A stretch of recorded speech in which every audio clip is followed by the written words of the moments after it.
You think you are safe inside your own house, but you are wrong. There is a glitch in the walls that your brain purposely ignores.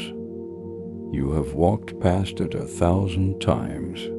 A corner where the shadow feels too heavy, or a door that looks slightly out of place, but sometimes the walls completely break. What you are looking at right now is not a normal basement or an old hotel.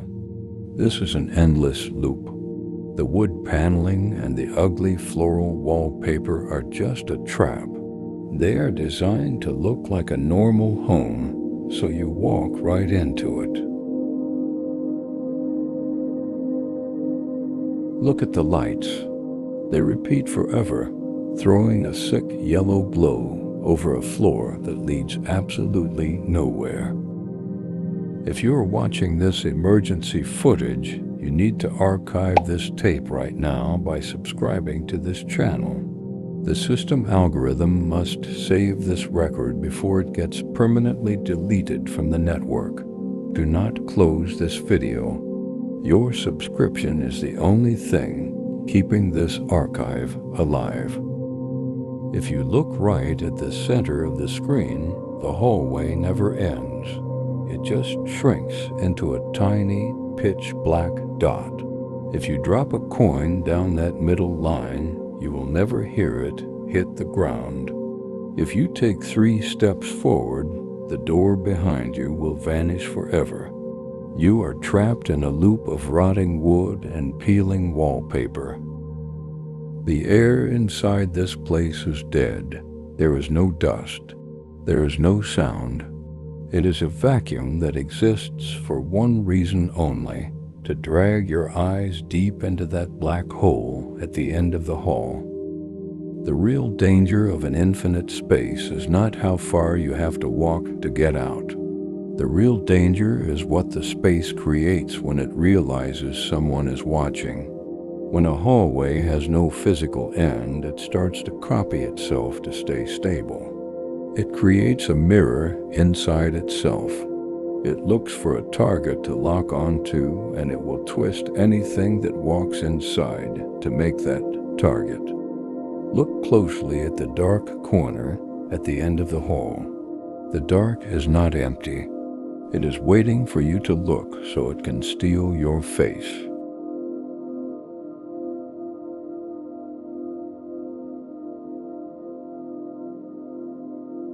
Every single mirror in your house is a dangerous trap.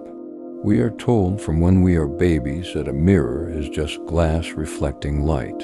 That is a lie to keep us from losing our minds. A mirror is actually a border between our world and something else. In this second image, a girl is standing right in front of a big gold mirror. She is wearing a patterned, heavy winter fleece jacket. The floral wallpaper behind her matches the endless hallway perfectly. This means she is already caught in the trap. She thinks she is just looking at herself. She thinks she is safe. Look at how stiff she is standing. She is frozen, staring directly into the glass. When you stand in front of a mirror, your brain automatically fixes any tiny delays. You assume your reflection moves at the exact same time as your body, but it does not. There is a tiny split-second lag. Normally, it is too fast for you to see, but inside this house, that lag is getting wider. The girl is starting to notice that the person in the glass is breathing completely out of time with her own chest. The movement of the pattern on the jacket does not match. She cannot look away. Her brain is stuck in a loop of trying to recognize her own face. Every survival instinct she has is screaming at her to turn her head, run down the hall, and find a room with no glass, but she is glued to the spot. The gold frame has locked her eyes. She is not looking at a reflection anymore. She is looking through a window. And on the other side of that window, something is watching her. It is studying her eyes, learning the shape of her jaw, and copying the exact colors of her jacket. It is getting ready to take her place.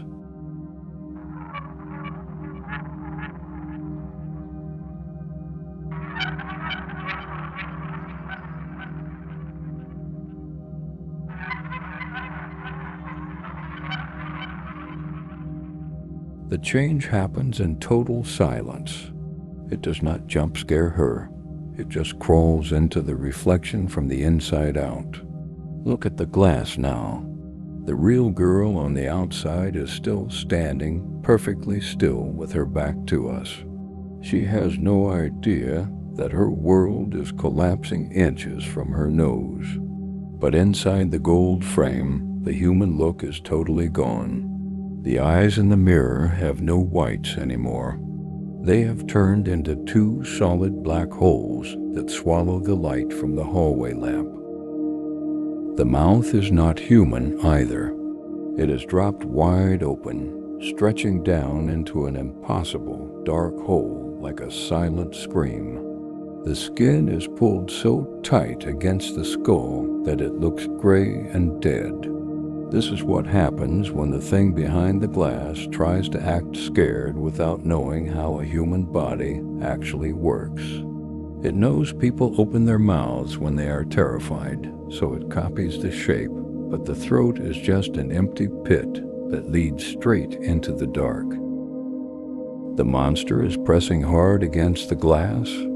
The mirror is starting to bend from the pressure of something that should not exist. The girl on the outside is completely paralyzed. The monster has taken control of her body through her eyes. She is forced to watch her own face get deleted and turned into a nightmare. The thing is eating her identity. By the time your opacity blend hits 100%, the reflection is not her anymore. It is a fully formed predator wearing her clothes, waiting for the glass to break.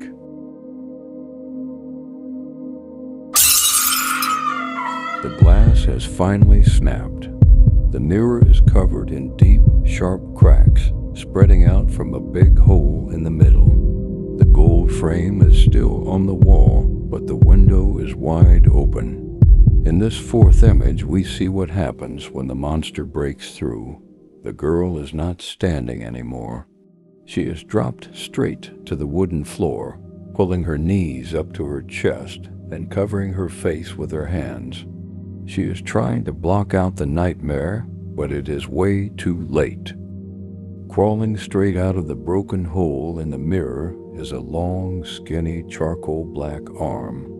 It does not look like a human arm at all. The skin is completely dull and black, absorbing all the light, and the fingers end in long, sharp claws that scratch at the air. The arm defies gravity, reaching way out into the hallway. It throws a long, jagged shadow against the wood paneling. The monster is dragging its heavy weight through the small opening. The laws of nature are rejecting this thing.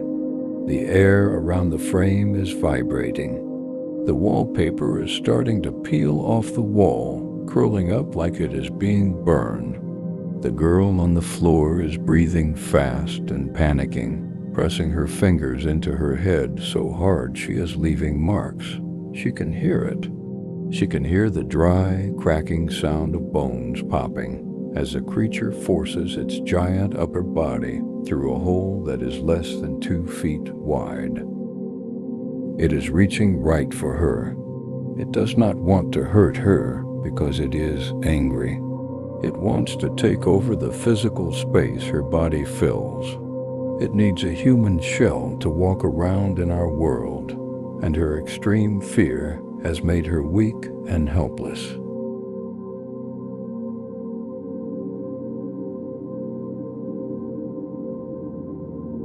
This is the most important part of the entire tape.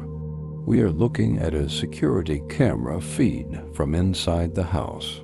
Look at the green text on the screen. The timestamp says April 20th, 1997, at exactly 4:20 in the morning. The camera is high up in the corner, showing the whole hallway. Look at the floor.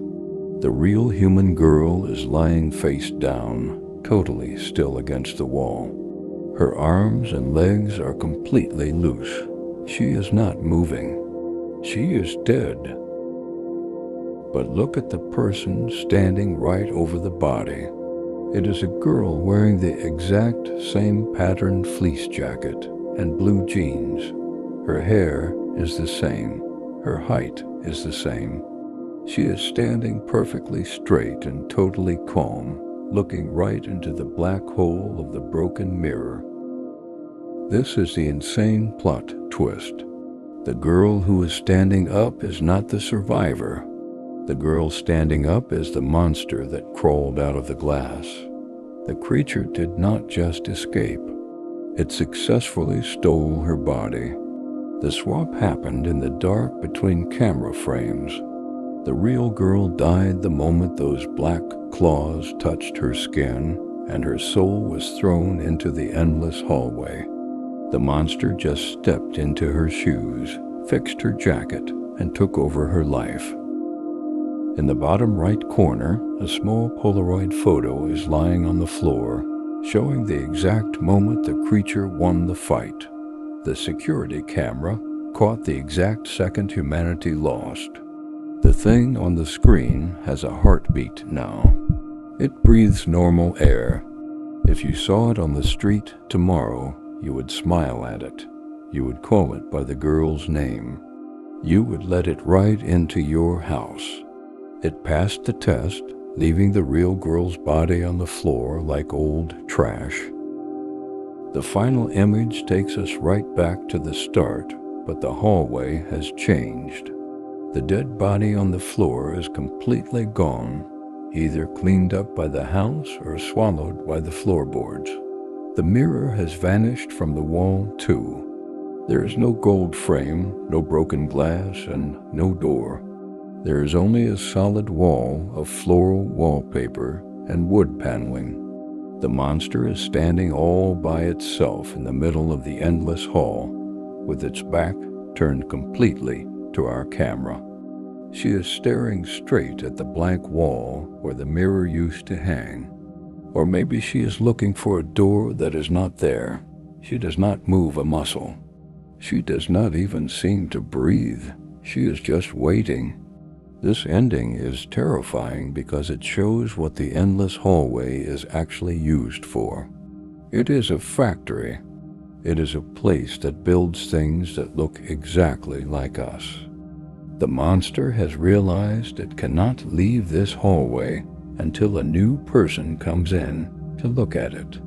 It has taken the shape of the girl, but it is locked inside the loop until someone else walks down the hall, stares at the blank wall, and lets the reflection start all over again. It is a virus that copies human flesh.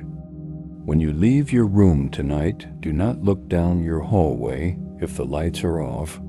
If the walk to your bathroom feels longer than usual, and if it takes you 10 seconds instead of 3, do not look at the walls. And whatever you do, if you see a mirror hanging in the dark, do not look at your reflection, because the thing looking back at you is not human anymore, and it is tired of being locked inside the glass.